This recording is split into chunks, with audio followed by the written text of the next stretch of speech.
Bom, essa questão dos fatores do ensino como elementos do método, né, essa proposição de reflexão, ela aponta primeiro para nós uma preocupação central, ou seja, eu não vou discorrer efetivamente sobre o que é o método, né, mas eu vou discorrer alguns elementos centrais para nós entendermos qual é o campo de análise, né, e por que esse campo de análise é que nós estamos propondo e estamos refletindo nesse momento aqui com vocês. Eu vou pensar mais numa conversa, num diálogo, do que efetivamente de uma palestra, né, nos sentidos formais desses processos, né.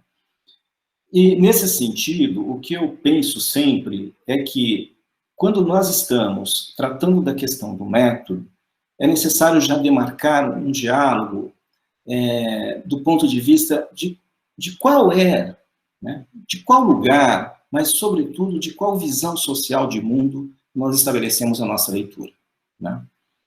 Eu digo visão social de mundo porque é importante que as pessoas entendam que, quando nós estamos tratando de uma problemática das ciências humanas, ou seja, da forma de produção histórica do homem, é fundamental que nós reconheçamos quais são os instrumentos teóricos que nós utilizamos para fazer essa leitura. E, nesse aspecto, o instrumento teórico que eu estabeleço é da tradição marxista, mas não é o marxismo. Qual que é a grande diferença nesse processo? Eu quero assinalar, porque hoje eu tenho ouvido muitas pessoas dizendo assim: o marxismo não explica isso. O marxismo não explica isso. Bom, isso é óbvio. Evidentemente que o marxismo não explica muitas coisas. E por que o marxismo não explica muitas coisas? Porque o marxismo é a obra de Marx. E Marx se deteve na sua reflexão sobre a questão do capital e sobre como que esse processo da produção capitalista emerge. A questão central para nós, portanto, nunca foi e nunca será o pensamento marxista. Até porque eu não sou um estudioso do pensamento marxista. Eu diria até que eu li muito pouco Marx do que deveria, né? Qual é a nossa grande questão nesse processo? Que, de fato, não é o marxismo que vai explicar isso. O que vai explicar são os sujeitos do nosso tempo. Porque o Marx foi o sujeito do seu tempo. E qual é a grande diferença? A grande diferença é que nós temos que olhar para o Marx daquilo que é ortodoxo no Marx. E que é aquilo que também destrói o Marx para que ele possa explicar o hoje. Ou seja, o método. Porque, se nós olharmos para o método do materialismo histórico, é impossível Marx explicar o hoje. É impossível nós dizermos que o marxismo explica ou não explica alguma coisa hoje. Então, isso é uma questão óbvia para nós. Quando as pessoas falam isso, é porque as pessoas não entendem o fundamento do método. O Marx jamais explicará o nosso cotidiano. Então, isso elimina esse tipo de discurso fácil, esse tipo de discurso frágil. O marxismo não explica. E não explicará mesmo. O método não lhe permite explicar a realidade de hoje. Significa dizer que, se nós estamos nos debruçando sobre o ensino, nós temos que construir os elementos teóricos sobre essa realidade do ensino. Se nós estamos refletindo sobre as práticas pedagógicas, nós temos que debruçar sobre os elementos constitutivos dessa prática pedagógica. Então, eu tenho que olhar, primeiro, para um sujeito social. Então, isso me parece que é o primeiro fator fundamental como um elemento de método, a presença de um sujeito social. Mas não só, né? Ou seja, eu estou olhando esse sujeito social com aquilo que o Marx nos falou. Ou seja, o Marx nos disse o seguinte: o homem precisa ter uma capacidade de olhar para o mundo como um objeto sensível. O que significa olhar para o mundo como objeto sensível? Significa dizer que eu tenho que olhar para o mundo com a capacidade de absorver, de capturar, de entender quais são os elementos centrais dessa realidade. Eu tenho que ter essa sensibilidade para compreender quais são os elementos centrais dessa realidade e desse processo extrair os elementos explicativos dela. Quando Marx chama a atenção para essa ideia de que o homem precisa ser sensível ao objeto, o Marx está dizendo que esse objeto é de uma riqueza absoluta, de uma riqueza incomensurável. E se essa riqueza tem essa determinação, o sujeito... E isso aponta uma primeira característica desse sujeito social. O professor é um sujeito que precisa saber. Por quê? Porque se o mundo é tão complexo, esse sujeito social tem que ter capacidade reflexiva sobre essa complexidade. É aquilo que o Marx vai chamar do homem rico. O que é um homem rico? Uma mulher rica? Um estudante rico? Um professor rico? É aquele sujeito que começa a incorporar dentro de si tamanha capacidade de entendimento do mundo, compreendendo as múltiplas dimensões sobre os quais ele tem que lidar. Então, um professor, ele não pode ser específico de uma visão social. Ele tem que incorporar uma visão social de mundo. A visão social de mundo implica em reconhecer todas as potencialidades e todas as necessidades de transitoriedade que ele precisa estabelecer em uma prática docente. Porque o papel do professor, como sujeito rico, é também enriquecer o seu aluno. Portanto, um professor não faz qualquer processo de trabalho sem domínio conceitual, sem capacidade intelectiva, sem capacidade cognitiva. Em outras palavras, um professor não é professor se não estuda. Então, essa é a grande questão desse sujeito social. Ora, se eu estou olhando para esse sujeito social, ele precisa também apresentar alguns elementos importantes na sua prática pedagógica. E uma das práticas mais importantes desse professor é o estranhamento. E aqui nós vamos falar do estranhamento não na concepção marxiana. Nós vamos falar, inclusive, na concepção hegeliana. Olha, mas como na concepção hegeliana? Sim. Porque o estranhamento para Hegel significa aquele sujeito que não se conforma com a realidade dada. Ou seja, é aquele sujeito que estranha a variabilidade do comportamento dos fenômenos sobre os quais ele se debruça. Quando ele tem esse estranhamento, significa dizer que ele coloca para si questões, coloca para si interrogações sobre o mundo. E essa é uma propriedade de um professor. Então ele precisa ter domínio conceitual, capacidade de estranhamento, para poder ter capacidade de interrogar a realidade social, para interrogar a variabilidade dos fenômenos, para interrogar a normalidade dos fenômenos e a sua não normalidade. Então, quando nós olhamos para esse sujeito, nós estamos reconhecendo nele capacidade intelectiva sobre o mundo. E é isso que ele tem que gerar na sua relação pedagógica com o estudante. Gerar essa inquietude, gerar esse estranhamento, deslocar-se, né, e deslocar o seu aluno do lugar comum.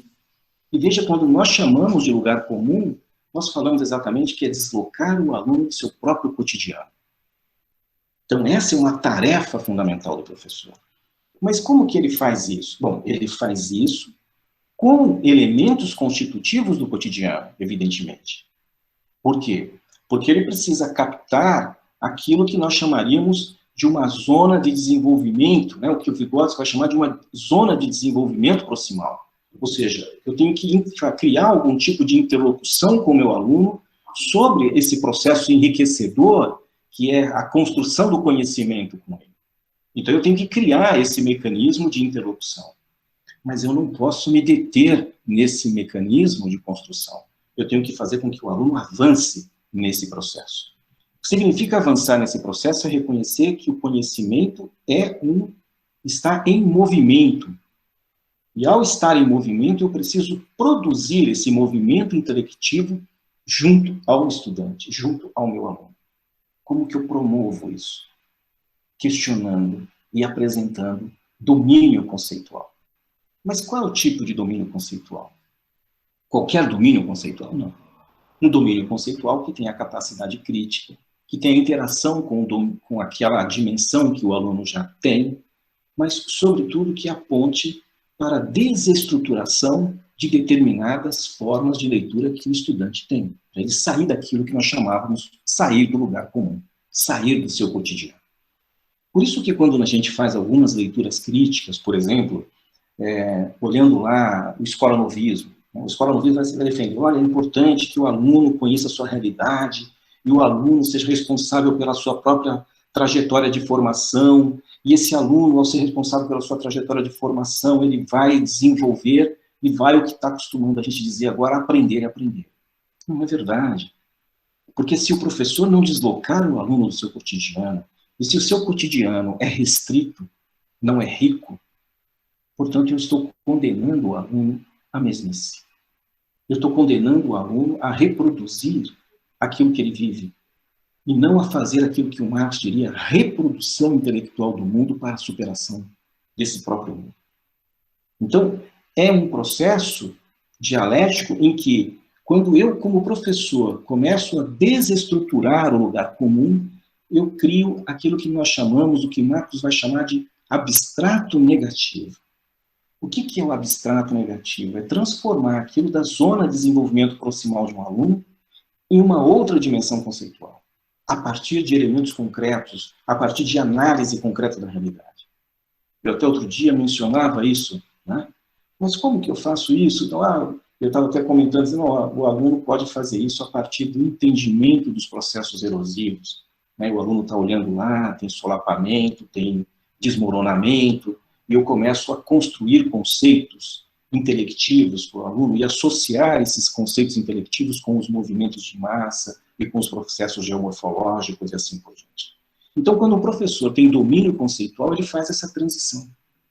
Ele faz com que o aluno se movimente na sua percepção do real para a construção cognitiva, para a construção de um olhar científico, deslocando-o do lugar comum. E nesse processo, o professor também atua com dois outros procedimentos, ou com duas outras dimensões de conteúdo. Então, essa dimensão do conceitual, que o professor tem a obrigatoriedade de ter, né? E a procedimental, que o professor tem a obrigatoriedade de proporcionar. Né? O que é a obrigatoriedade de proporcionar? Proporcionar diversas possibilidades, instrumentos e metodologias de aprendizagem. Porque é o caminhar do aluno o procedimental. Então, o aluno tem dificuldade na escrita, então eu crio uma dimensão procedimental na fala. O aluno tem dificuldade na fala, não quer dizer que eu vou abandonar e não exigir que ele fale. Ele vai ter que dizer. Ele precisa falar, porque ele precisa desenvolver. Mas eu não posso avaliá-lo, né, nós vamos falar depois de avaliação, mas eu não posso avaliá-lo somente por isso. Eu tenho que ter outros instrumentos para que o aluno tenha outros procedimentos de construção, outros procedimentos de aprendizagem. Portanto, eu preciso ter uma clareza de que o professor tem que ter domínio e formação sobre psicologia, para que ele possa criar caminhos metodológicos de aprendizagem. Mas como assim? Se um aluno ele tem muitas dificuldades operacionais, o exercício, não sei o quê, como é que ele vai fazer isso? Essa é a riqueza do professor. Quando ele tem esse domínio das dimensões pedagógicas e das possibilidades das psicologias da aprendizagem, ele pode até fazer mecanismos de repetição com o estudante, não tem problema. Basta que ele tenha clareza desta intencionalidade e não se restrinja a esse procedimento com a criança. Então, o professor pode pedir para uma criança pintar o mapa? Pode. Não há problema em relação a isso. A questão é que o professor tem que ter clareza da intencionalidade do exercício de pintar o mapa. Então o professor pode fazer aquele já desgastado exercício de procurar o tesouro? Pode. Desde que ele tenha capacidade de criar desafios intelectivos para a criança nesse processo. O que se chama desafios intelectivos? Né? É associações, são comparações que a criança deve fazer no processo de busca, no processo de trajetória, no processo de movimento para a aprendizagem. Então, quando nós falamos de conteúdos procedimentais, nós apontamos para a capacidade do professor criar oportunidades de aprendizagem. É isso que é procedimental. Não é simplesmente uma atividade por uma atividade. É uma atividade colada num conjunto, que é formada por um conjunto de ações, cujo professor tem a dimensão teleológica. O que significa a dimensão teleológica? Ou seja, o professor tem clareza dos objetivos a serem alcançados para cada ação que a criança, que o estudante desenvolve. Por isso que pintar mapa não tem problema. Desde que no final o aluno saiba que ele fez uma pintura porque era para distinguir determinadas categorias, classificar determinadas áreas, classificar determinados países. Portanto, há um processo intelectivo para que a criança faça, para que o estudante faça determinada atividade. Então, essa é a capacidade do professor de entender da psicologia da aprendizagem e tomar dela aquilo que é fundamental no processo de construção, no processo de trajetória do conhecimento para a criança. Da mesma forma, todos esses conhecimentos, todos esses procedimentos e todo o conhecimento tem um fator fundamental numa perspectiva de corrente pedagógica, a qual nós seguimos, né? Que é a história cultural, né? E a histórico-crítica. E por que perseguimos essa corrente? Perseguimos essa corrente porque mais do que lidar com o conteúdo, mais do que lidar com o procedimento, nós lidamos com uma tarefa fundamental da escola, que é a humanização. Ou seja, a transformação, ou a garantia do que nós chamamos da genericidade. Esse homem genérico, ele trabalha com duas perspectivas. A perspectiva filogenética, ou seja, que é o desenvolvimento do homem, a sua capacidade intelectiva, porque o homem, como eu sempre digo, né, baseado em Sartre, é a natureza que pensa, portanto o homem não é distintivo da natureza, o homem é a natureza que pensa, e por ser a natureza que pensa, ele também requer que nós compreendamos todos os processos de cognição, todos os processos de aprendizagem, portanto todos os processos do campo epistemológico, também na dimensão ontológica, ou seja, de reconhecer a sua condição de ser social.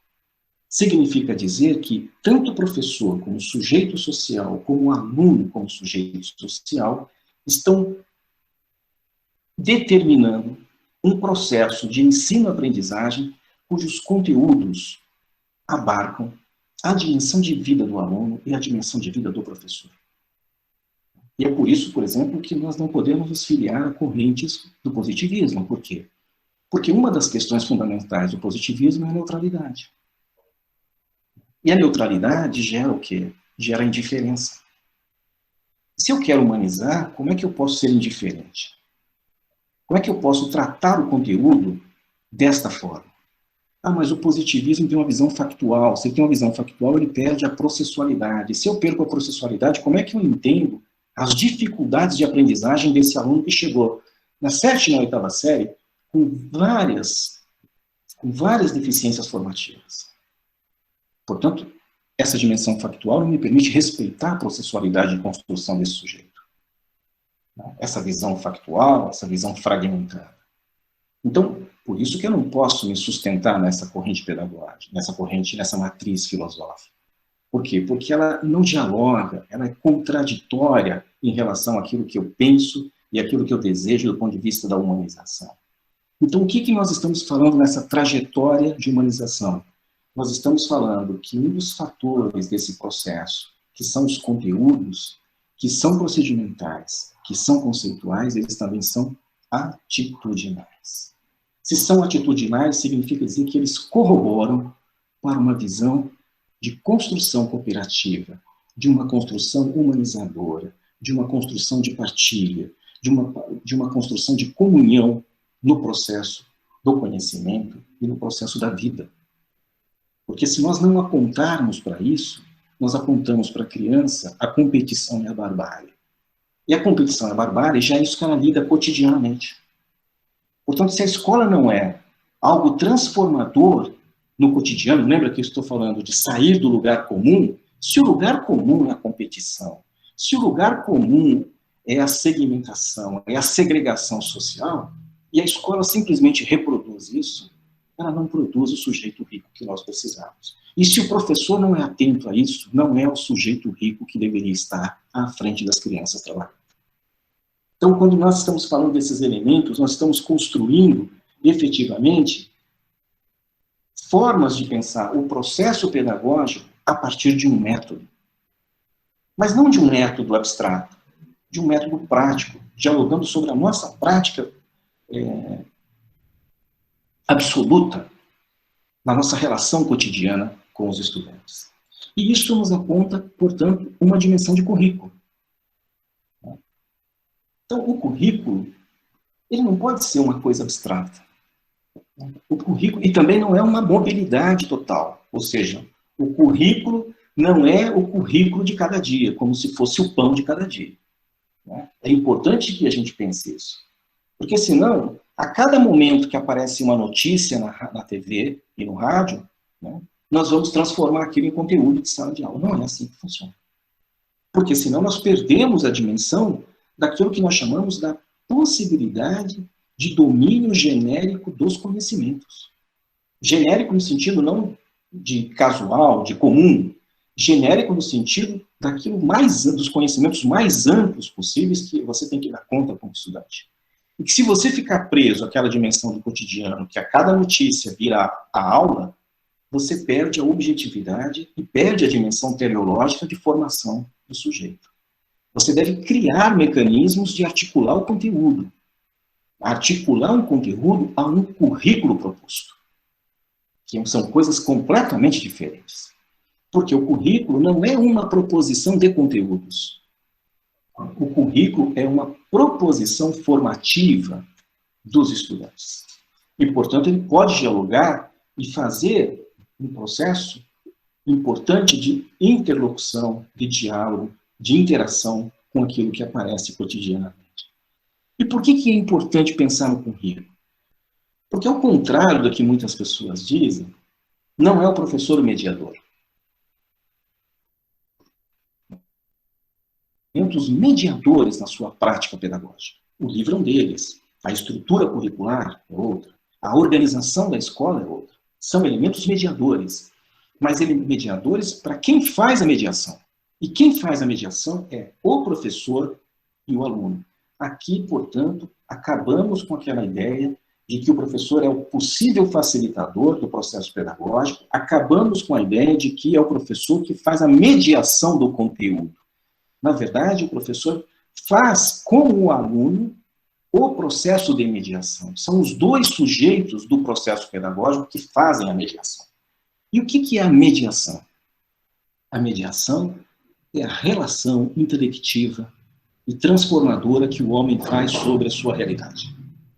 Isso é a mediação. E se a realidade é o conteúdo, aquele currículo que nós estamos lidando, então o aluno precisa fazer o quê? Uma relação intelectiva com aquele conteúdo. Então, ele faz a mediação, porque ele é um sujeito cognoscente. Ele não é um sujeito passivo do processo. Então, mudamos essa ideia de que o professor é o mediador. Não.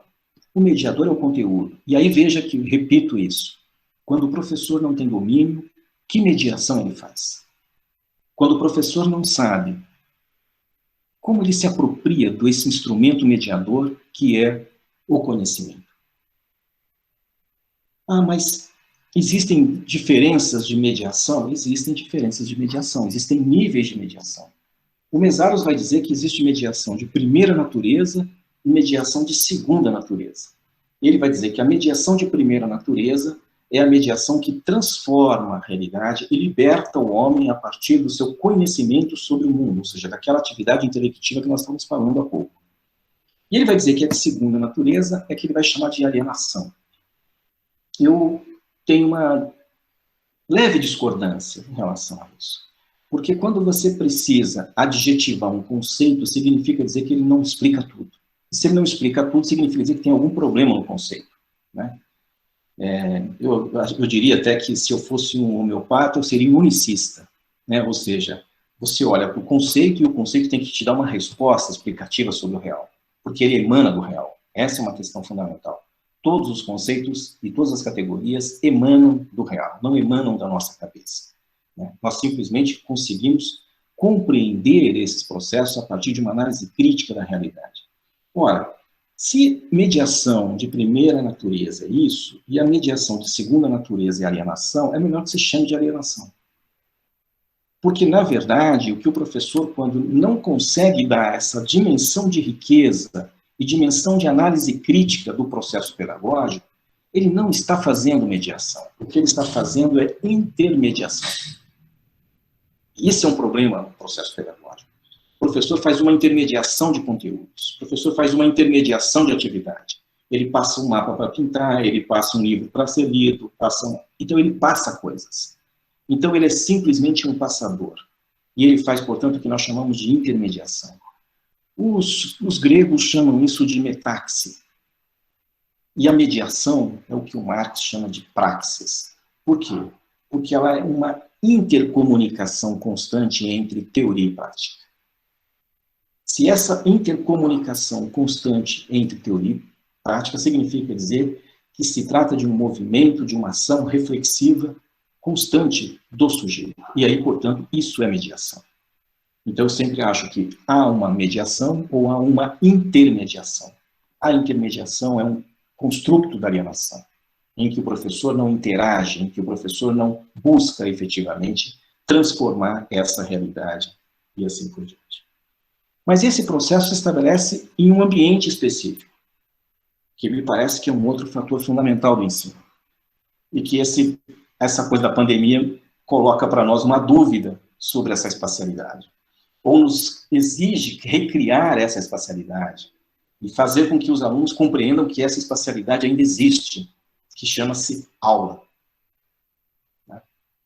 E a aula é uma espacialidade fundamental para ser compreendida.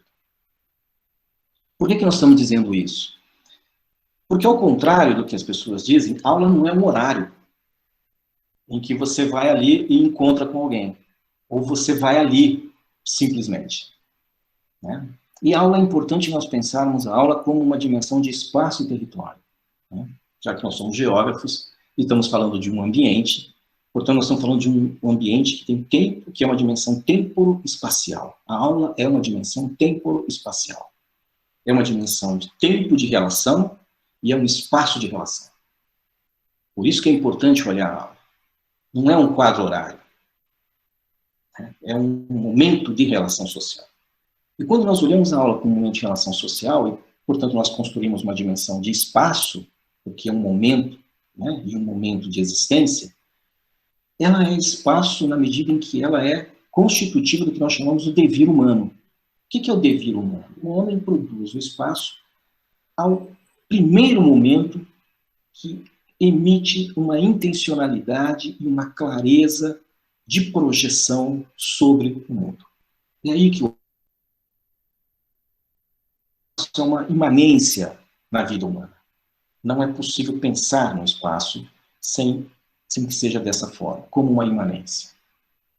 Por sua vez, nesse deslocamento, nessa trajetória e nessa projeção de devir, né, o homem constitui aquilo que nós chamamos de território. Quando o homem pensa nessa dimensão de constituição de território, e aqui nós estamos pensando exatamente no pensamento do Rafestan, ou seja, o território é um processo, se estabelece como um processo de apropriação do espaço, em que você estabelece e determina uma relação de poder.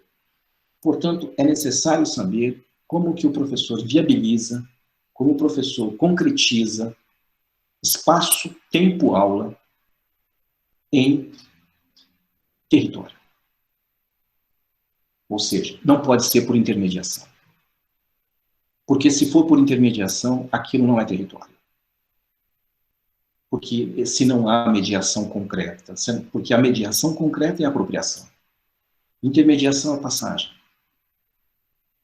Então, quando há mediação, há um processo de apropriação. Porque é com mais ou menos o que a gente sempre diz. As relações de poder, elas não precisam ser necessariamente assimétricas. Elas podem ser simétricas. Por quê? Porque se é o espaço de alunos e de professores, e quando nós estamos falando de pedagogia, nós estamos falando de aluno-professor, é isso que nós estamos falando? Portanto, é aluno-sujeito, porque o que nós estamos esperando é que o aluno construa ali, naquela espacialidade, quando nós estamos falando da pedagogia, construa ali já a dimensão, não de um receptor, mas claramente de um sujeito que já se pensa na ação concreta de tornar-se professor. É um movimento de tornar-se professor. É aluno-professor, né, e que depois é professor-aluno. Né? Então, quando nós mobilizamos esse tempo, espaço, aula, né, para que o aluno também se conceba dessa forma, nós estamos dizendo, portanto, que o aluno também faz a mediação e, portanto, também se apropria desse espaço e constitui, portanto, para si também a aula como seu território. Ou seja, se esses sujeitos não dizem por que estão ali, a troco de que estão ali, e o que fazem ali, e operacionalizem coisas naquela espacialidade, aquilo é simplesmente espaço e não se transforma em território. Então, a aula é primeiro o espaço, para depois se constituir como território. A pergunta é, eu, professor, crio elementos mediadores. E mediadores, lembra, são procedimentos, são conceitos e são atitudes. Para que o aluno se aproprie dessa espacialidade e constitua ali, efetivamente, a dimensão de aula, a dimensão de território. Porque a aula é o sentido, né, que você constrói do significado que era simplesmente uma classe. Se você falar, eu vou para a aula, o aluno pensa o significado, eu estou indo para a classe. Estou pensando no sentido, eu estou indo para um processo pedagógico. É uma diferença significativa em pensar essas duas coisas. Que é o movimento que o Vygotsky chama sempre atenção. A palavra, significado, são quase únicas, são dimensões únicas, palavra e significado. O problema é, e a responsabilidade do professor é transformar esse significado em sentidos. E quanto maior a riqueza do professor, maior a amplitude de sentidos que o aluno adquire para aquele significado. E essa é a grande questão.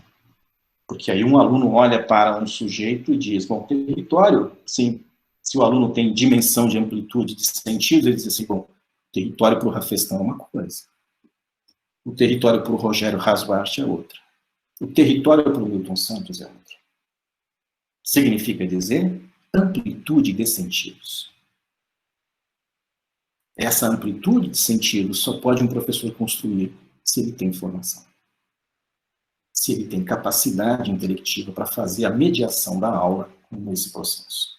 E aí, portanto, é fundamental nós olharmos que o Rafestão vai dizer que o território, que o espaço é a primeira prisão e o território é a segunda prisão do homem. E eu discordo absurdamente. Eu diria, não sou eu que discordo, eu diria, discordamos, né, Paulo?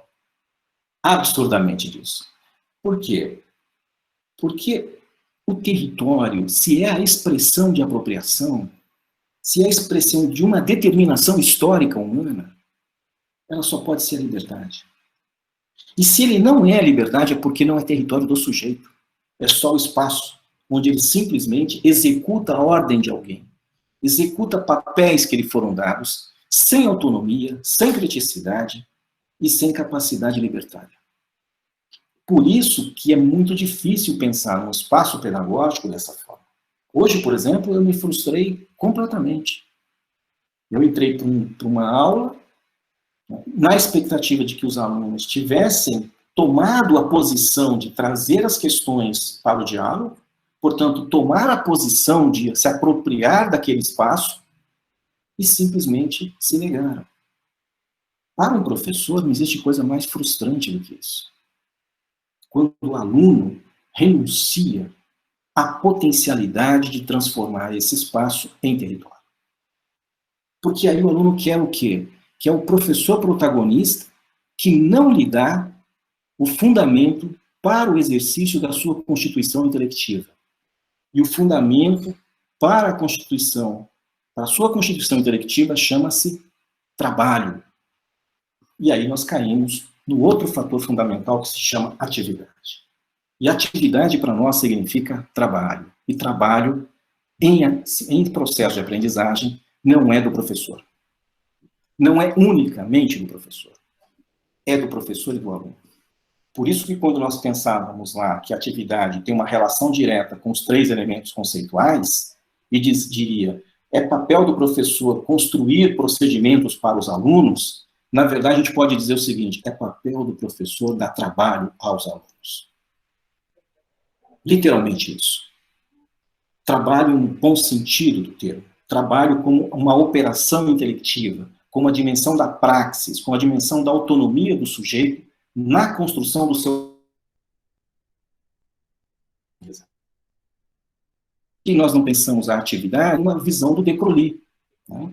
Como atividade no pensamento do Dewey, como no pensamento da Emília Ferreiro, em que muitas vezes você tem a proposição da atividade, mas você não tem a dimensão teleológica e não aponta a perspectiva teleológica para que a criança e o estudante entenda para onde segue o fazer desse trabalho, do ponto de vista da sua formação conceitual, do que incorpora do ponto de vista intelectivo o processual, do que transforma como sujeito o atitudinal.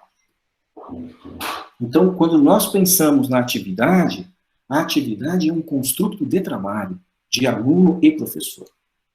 Por isso que nós compartilhamos, dentro da perspectiva histórico-cultural, a dimensão do trabalho. Por quê? Porque não há outra forma. E aí nós temos um acordo com o Rafestan, né? Ele vai dizer assim, o poder, ou seja, a construção de um território, ou seja, a apropriação de um espaço, se exerce a partir do trabalho.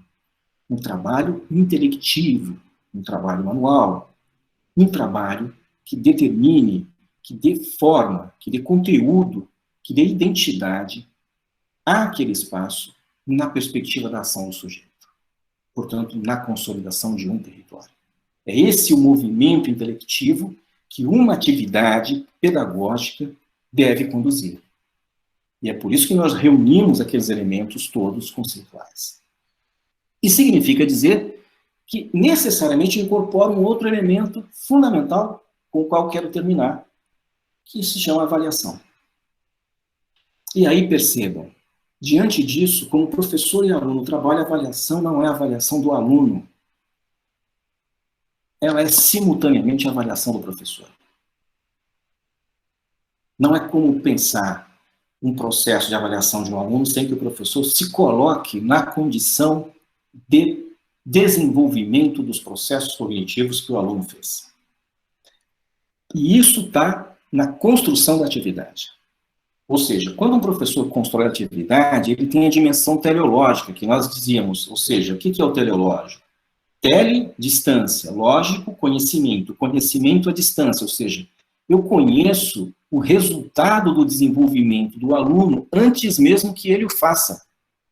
E eu devo construir procedimentos intelectivos para que o aluno também tenha a capacidade de visualizar o resultado através da sua reflexão sobre a problemática ou sobre o exercício proposto. A capacidade intelectiva do aluno precisa estar revelada ali. Para estar revelada ali, o professor precisa resolver as questões que o aluno vai resolver. É impossível. O professor pode saber a resposta, mas a questão não é a resposta.